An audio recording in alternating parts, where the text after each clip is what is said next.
জানুয়ারি মাস সামনে রেখে চলছে ইচ্ছে মতো বাসা ভাড়া বাড়ানোর তোড়জোড়। মানা হচ্ছে না বাড়ি ভাড়া আইন। আর এভাবেই রাজধানীতে গত 10 বছরে ভাড়া বেড়েছে দ্বিগুণ। ফলে আয়ের সাথে ব্যয় মেলাতে না পেরে জীবনমান কমছে সাধারণ মানুষের। নগর বিশেষজ্ঞরা বলছেন, এভাবে চলতে থাকলে ক্রমেই বস্তির শহরে পরিণত হবে ঢাকা। আদ্দিন সজীবের রিপোর্ট। RICL TMX, যুগের পর যুগ স্থাপনা থাকে মজবুত। ৩.৫ কোটি মানুষের মেগা সিটি ঢাকা, যেখানে ৭৫ ভাগের বসবাস ভাড়া বাসায়। প্রতি বছর নিয়ম করে আয় না বাড়লেও এই শহরে পাল্লা দিয়ে বাড়ে বাড়ি ভাড়া, জানিয়ে জবাবদিহিতার লেশমাত্র থাকে না মালিকদের। শুধু নীরবেই মাসুল গুনে যায় ভাড়াটিয়ারা।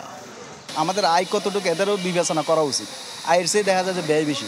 আমাদের তো স্যালারি বাড়তেছে না, কিন্তু তাদের কথা হচ্ছে গিয়ে বাসা ভাড়া বাড়বে ২০০০, ১৫০০, ২৫০০, ৩০০০ টাকা।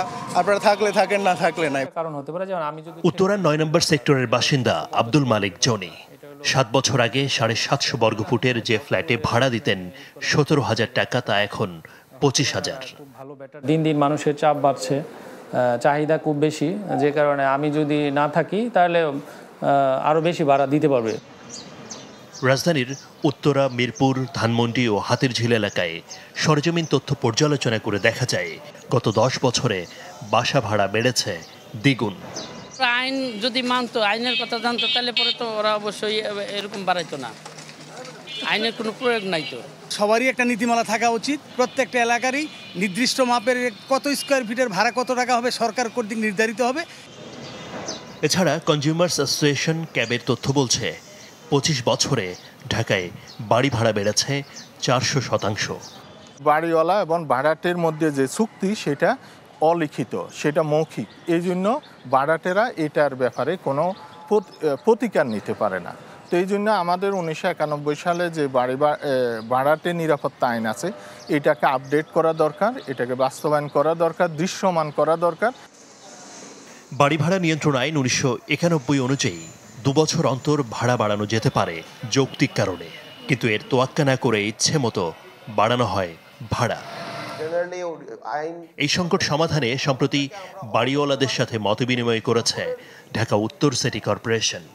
যেহেতু নির্দেশিকা সিটি কর্পোরেশন থেকে আসবে, তো যখন কেউ যদি ৬ মাস পরে ৩ মাস পরে বাড়ি ভাড়া বাড়ানোর কথা বলবেন, তখন তো ওনার কোথাও না কোথাও যেতে হবে। ওই মেকানিজম রেডি করে আমরা এগুলো যেন এক ধরনের ন্যায্যতা তৈরি হয়।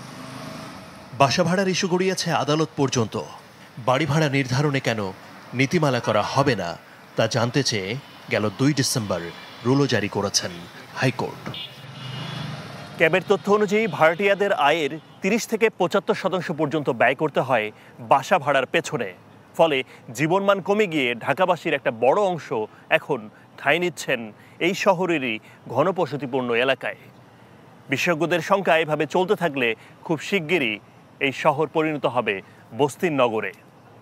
আদ্দিন সজীব, চ্যানেল 24, ঢাকা।